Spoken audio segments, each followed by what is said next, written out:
Okay, hello po mga kababayan, mga guys at mga kaps na patuloy na sumusubaybay dito sa ating YouTube channel, Nobs Vlog. So matagal-tagal na po tayong walang na-upload na video. In-update ko yung tungkol doon sa ating inalagaang aso. So wala kasing bagong sinasabi yun doon, kundi ganun pa rin, mga pagmumura, panglalait, pangalipusta pa rin sa tagapamahalang pangkalahatan. So ngayon, guys, wag muna siyang pag-uusapan natin. Meron akong bagong iba-vlog. So, meron akong bagong re-reactionan, Siyempre, ito yung tungkol sa pagsulong ng impeachment sa Vice President Sara Duterte. So, mga reaction ito dito, lalo na dito sa lugar namin, dito sa Mindanao. Pero bago tayo pupunta doon sa ating pinaka-topic, i-update ko lang po yung mga pangyayari tungkol dito kay Epifanio Labrador. Okay, wala na tayong ibang sa kanya sasabihin, kundi ay humanda na lang siya. Dahil sa tuloy-tuloy na po yung ginagawa pagpa-file ng kaso sa kanya mula Luzon, Visayas at Mindanao. So dito sa amin meron na rin nakasit na by Monday or Tuesday. So, salang na lahat. Marami-rami rin dito. So, isa po ako doon sa nag-file din ng complaint sa kanya, So, gano'n yan siya. Ngayon, narinig natin doon sa mga bagong vlog niya na kumuha daw siya ng passport. Ewan ko kung ito, may passport siya. Baka rason-rason niya lang yun. O di kaya, baka gusto ring tumakas. Kasi nga po, meron nga bagong batas ngayon na pinapatawag ang lahat ng mga vlogger, Vlogger mga na nagfi-fake news. So may ginagawang pagbibintang, pagmumura, panlalait, pagsisinungaling higit sa lahat. Pagmamanipula sa mga istorya, kumbaga bad influence ba ang binibigay nila sa mga manonood, lalo na dito sa social media. So itong si Epifanio Labrador ang tinatarget. Nice! Siyempre, pag paimbitahan yan doon, papahanap talaga yan siya. Hindi kasi siya pwedeng tumakas pag inimbitahan siya. Kahit sino pa yan dyan. Presidente nga dyan, naimbitahan ngayon, matataas na tao. Pero kung magtago talaga siya, wala tayong magawa. Di kung gagawin dyan, wanted na talaga siya, di nasa sa kanya yun, Hindi na siya, kung di siya haharap. Kasi nasimula na Ayun, may nasimula na. Tong nag-first hearing yung TRICOM. So, ito, susunod na ito, mga iba pang mga vlogger, hanggang sa makabuo ng batas, yung mga mambabatas natin doon. Tungkol dyan sa yung mga ginagawa ng mga vlogger, social media vlogger. Part ng communication yan. Paghahatid ng impormasyon sa publiko. Okay. So hindi tayo kasali doon. Kasi nga po, wala naman tayong tinitirada dito ng mga bagay na walang katotohanan. Sa atin naman is, nasa neutral lang tayo. Okay. So ngayon, yun nga sabi ko, magbabalak siguro na lumabas, Lumabas sa ibang bansa kasi nga, talagang uhulihin siya. Pero ewan ko lang kung talagang may passport na siya o nakalabas na siya. Pero siguro hindi naman pwedeng may inutusan yan, di ba? Sa pagkuha ng passport. So personal talaga yan siya. Okay. So bala na siya doon. Kung kanyang bulatik lang yon, labud, kumbaga istorya-istorya niya lang yon para siyempre pangparami nga ng mga viewers. So ganun kasi ang trabaho niya. Ngayon, kung mapapansin natin mga guys, mga kaps, mga kababayan natin, pag pumunta kayo doon sa channel niya, so makikita natin wala na, mahina na yung mga views niya, nasa mga 10,000, 9,000, So madalang na siya makakuha ng mga views ng mga malalaki. Humina na yung channel niya, lalo pa ngayon ang binibirada niya na is yung mga politiko, Wala na. Naumay na yung tao sa style niya. So kumukupas. So, wala nang kikitain yan. Papabayad na lang yan. Yung bang, sige, bayadan nyo ko, tirahin ko to. Tirahin ko tong kalaban nyo, ganito. Lahat na nang gagawin kong paninira, gawin ko na lang yan. Basta padala niyo lang ko. Ganun yan siya. Kasi bayaran nga ito eh. Kumbaga sa masamang paraan niya ginagawa o kinukuha yung mga pinapakain niya sa pamilya niya, pinapaaral niya sa mga anak niya, sa lahat ng mga pangangailangan niya, no? So sa masamang pamamaraan. Kaya mataba siya, yo. Pagkagaling sa nakaw talaga, galing sa kasamaan ng mga pera, ayan talaga. Pero may hangganan ng mga yan, di ba? So nakakadiri na trabaho, nahanap buhay, no? Hindi may pagmamalaki. Pagdating ng araw, mga panahon, mga anak niya is siyempre makarealize din niya na baka ikakahiya na siya ng kanyang mga anak o baka ng kanyang asawa rin dahil nga kasi well-known siya, di ba? Sa paggawa ng mga ganyang mga istorya, kasinungalingan dito sa social media para lang magkaroon ng pera.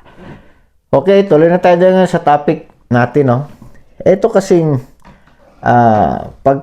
yung biglang bumuhos ang pagperma, no, ng mga kongresista sa iba't ibang panig ng Pilipinas, kung kaya nakabuo kaagad ng 215 pataas, no? Meron pa nga nadagdag daw ngayon yata, para mga 25 pa yata yung dadagdag na lumagda. Pero yung naipasa doon is na-reach nila yung minimum, no? Minimum requirement ng pumirma ng mga kongresista para maipasa na doon sa Senado yung impeachment para kay Sara. So dito sa amin, meron kasing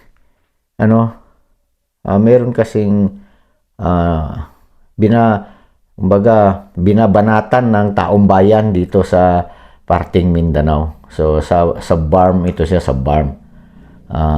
Merong isang congresswoman dito na pumirma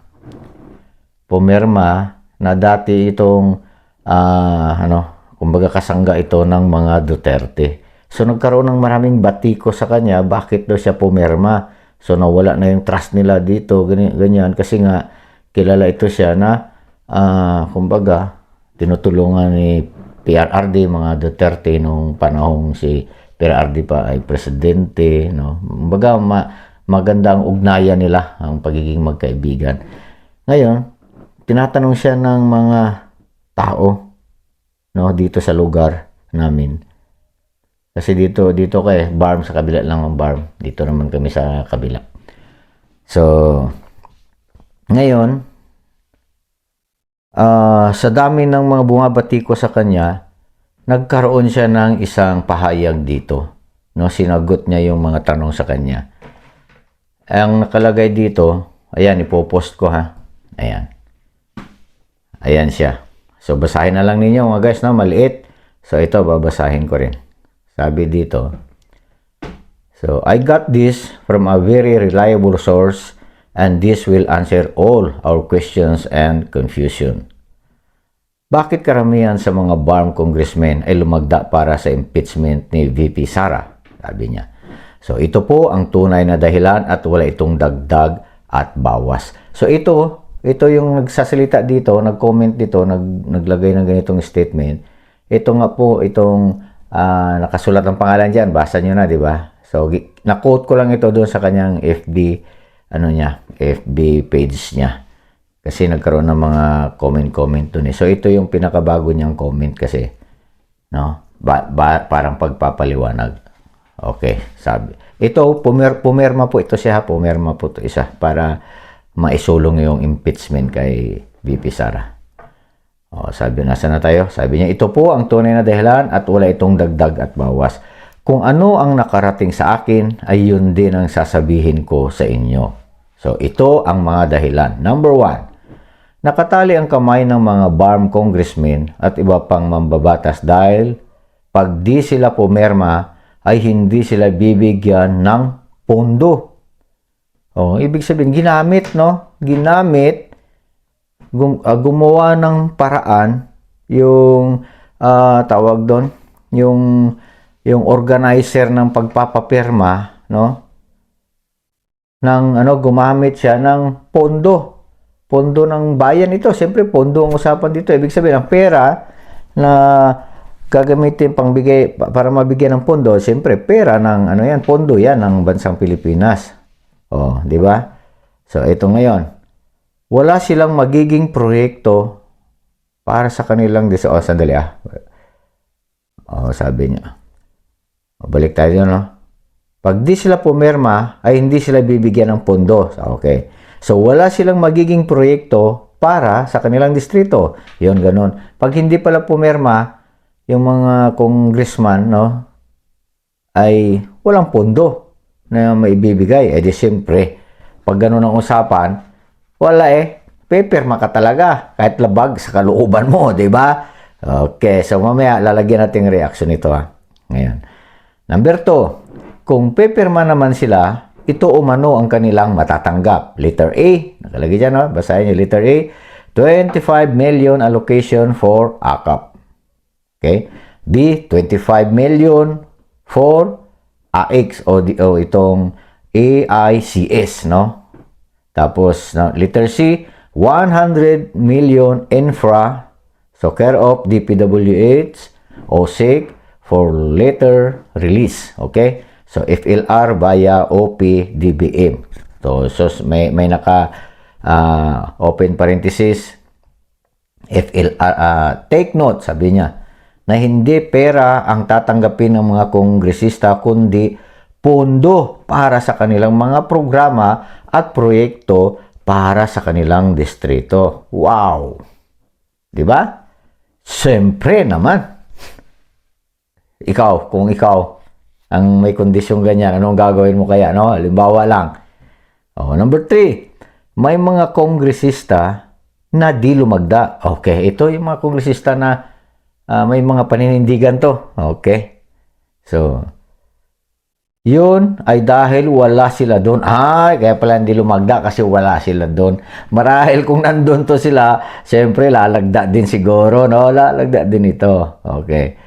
Ngayon, sabi nga dyan, ulitin natin, may kongresista na di lumagda. Yun ay dahil wala sila doon. Hindi sila naimbitahan. Okay, naimbitahan pala. Kaya meron isang balita doon na sabi na yung parang nag-ipon-ipon lahat ng mga congressman, no? Mga na sa isang Malacanang Palace ba yan? Basta merong balita dyan, di ba? Hindi naman, updated naman kayo dyan, di ba? Alam niyo merong ganon. So, hindi ko na kailangang i-flash dito. Yung mga sinasabi ko dito, mga totoo yan, may mga patotoo. Ngayon, nasa na tayo? So, paano lalagda kung absent sila doon sa kaganapan? Tama nga naman, hindi sila makakalagda kasi absent sila. Hindi nila naramdaman ang pressure kasi wala sila nung nagkapirmahan. So, may pressure. No? May pressure na nangyari sa paglikom ng perma, no? So, foul ito, foul. Para sa akin, hindi ako abogado, hindi ako mambabatas, hindi ako karaniwang mamamayan ako. Pero sa tingin ko, foul ito. Hindi fair, no? Na trabaho. Ano pa? Itong paliwanag niya. Alam kong nakakagalit ang pangyayaring ito. So, ito nagpapaliwanag kasi dito. Itong isang kongresista, itong babae na ito. So, pero ngayong alam ko na ang totoong dahilan, mas alam ko na kung kanino ko dapat ituon ang aking galit. Oy, galit na rin pala ito. Itong kongresista na ito na, siyempre nakalagda na ito Kumbaga, nakalagda na ito doon. Kung sila ang may kapangyarihan ngayon at paikutin ang taong bayan at manipulahin ang ating mga bangsamoro lawmaker, ako naman ay may kapangyarihan sa darating na halalan para balikan sila at tiyaking hinding-hindi makakahawak ng anumang posisyon sa gobyerno ang mga galamay ni BBM. Yun. Kita mo ang rason? Di ba? Hindi nila binigyan ng pagkakataong malayang makapamili ang ating mga kongresista. Tinakot nila, ito matindi, no? Tinakot nila, inipit, biniktima ng kanilang kawalang hiyaan. Okay. So, nakita ninyo, ito yung paliwanag ng isang congresswoman dito sa may Barm region. Dito to, katabi lang namin. Taga dito kasi tayo. Ngayon, makikita natin dito. So, kung ano no, siguro lumaganap na itong sulat na ito itong pahayag na ito ng ito nitong author nito. Sa tingin ninyo, mga guys, mga kababayan, no, mga kaps, tama ba ang ginawa nilang paglikom ng perma, no? Pagkuha ng perma para lang matuloy ang impeachment kay VP Sara? So ito, pag napatunayan ito, magiging grounds ito, isasagot doon sa Senado, yari na. So, kumbaga, wala, maboid yung ano nila, impeachment, ano nila niya, naihain yan. Kumbaga, foul kasi ang ginawa. Nagkaroon ng bayaran, nagkaroon ng pananakot, nagkaroon ng pang-iipit. Sipin mo ba naman, ipapangako sa pondo, hindi ka magkakaroon ng pondo sa iyong district, no?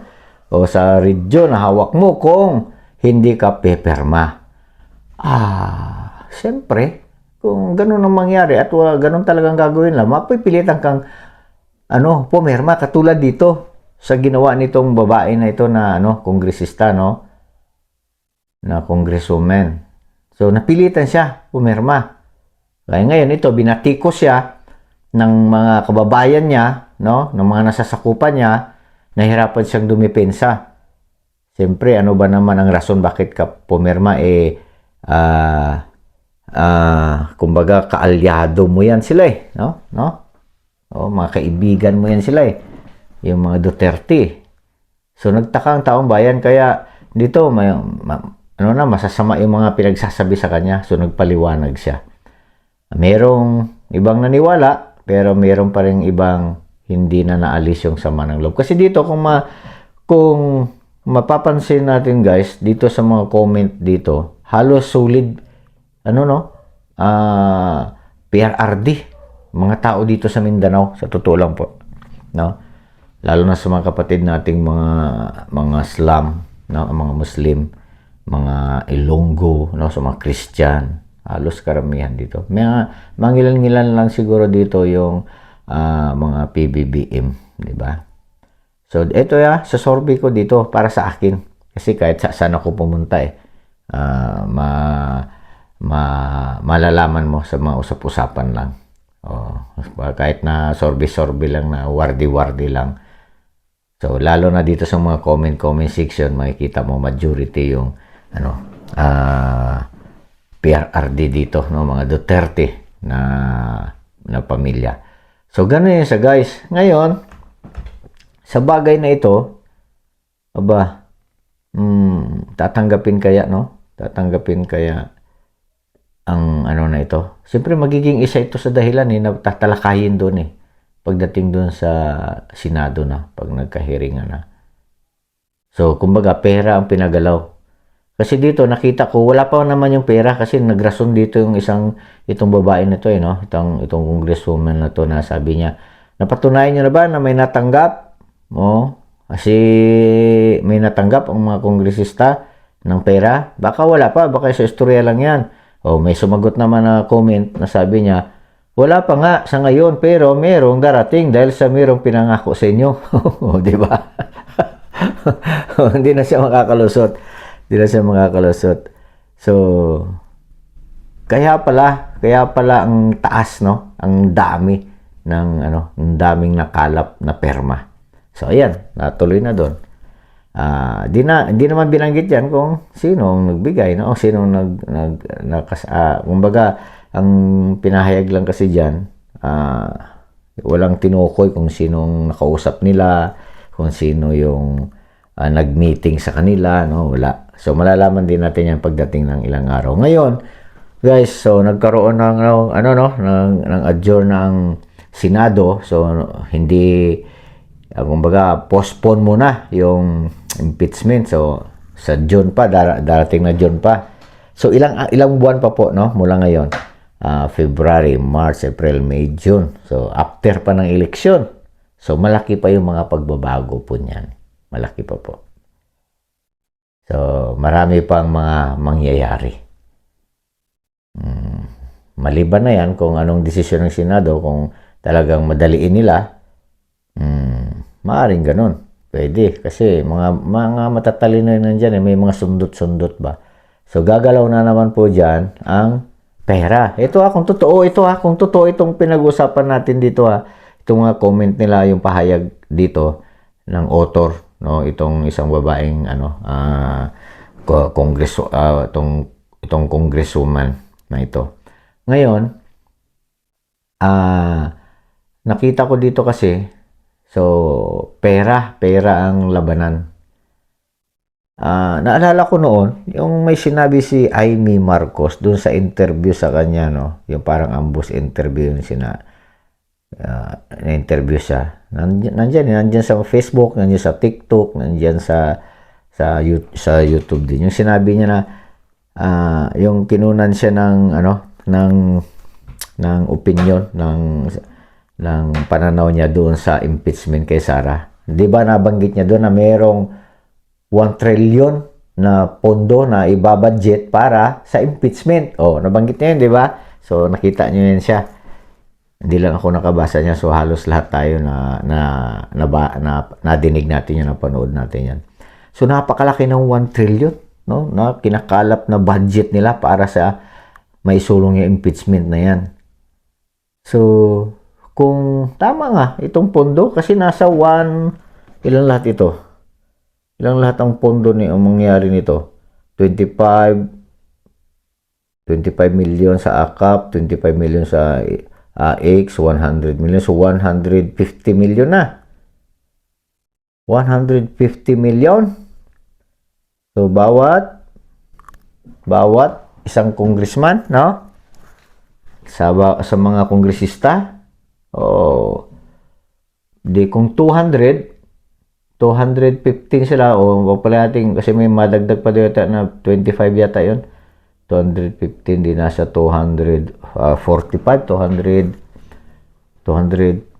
na, 235. 25 plus 15, ilan? 240. Aba, 250 na tagwa 100 million, 150 million, so nasa mga 2.5 billion.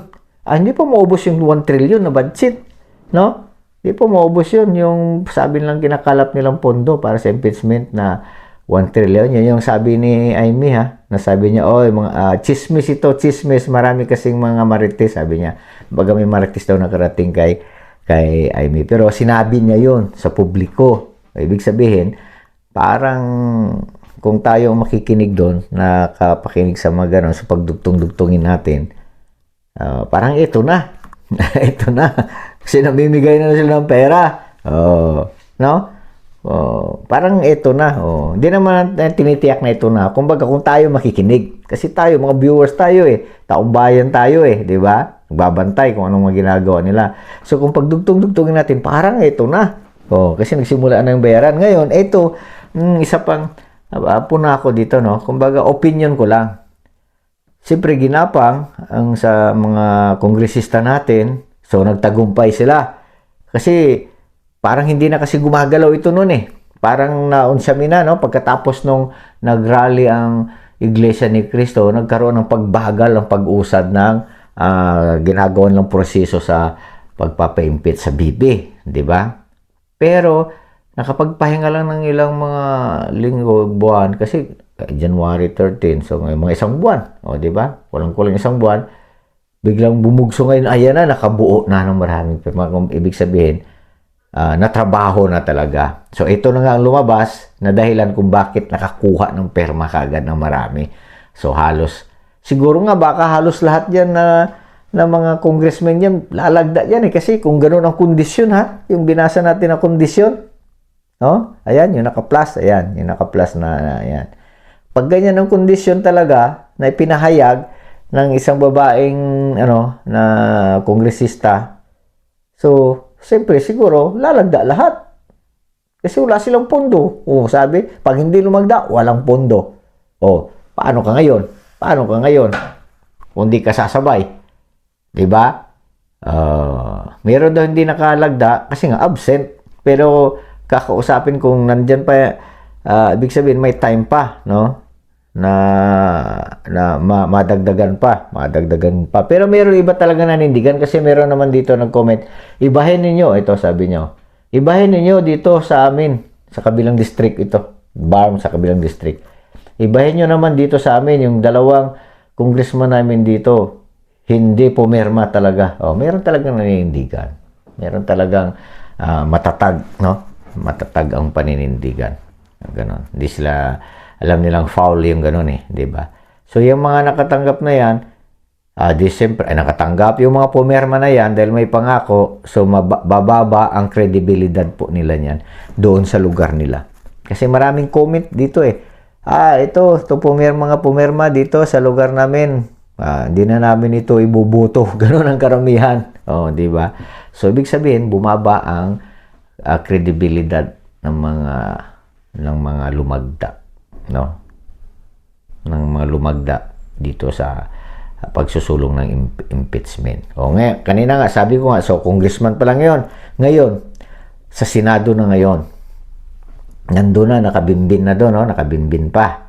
So, wala pang katiyakan, na talagang magtagumpay ang impeachment.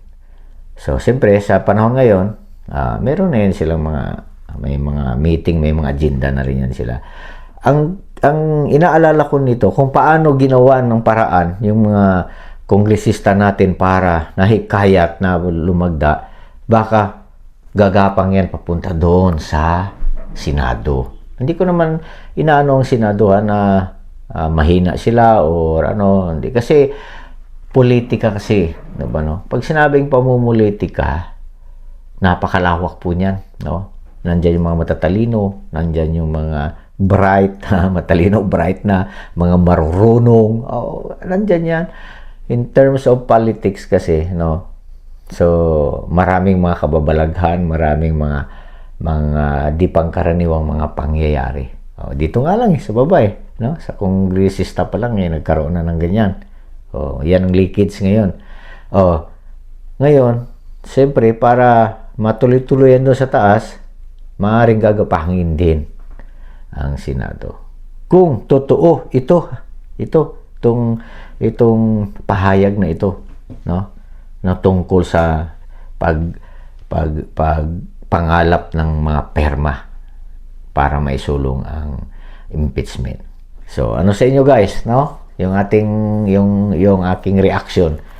Parang tama, 'di ba? Kasi malaki pang pondo kung totoo din yung pinahayag ni Amy Marcos tungkol do sa pangangalap ng pondo para sa impeachment, kasi trillion ang sinabi niya doon so billion pa lang itong nagagastos.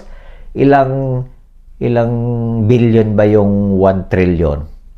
1,000 na tagwa 1 billion, 1 trillion yun. Kasi sunod ng billion, trillion na million, 1,000 na tagwa 1 million, 1 billion.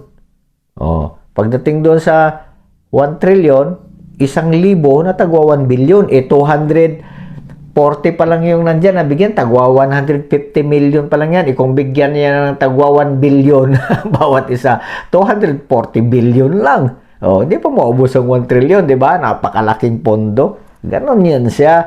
So, kung ako, halimbawa, politiko ako, hindi na ako mamumulitika, tanggapin ko na yun. Bahala na kayo dyan.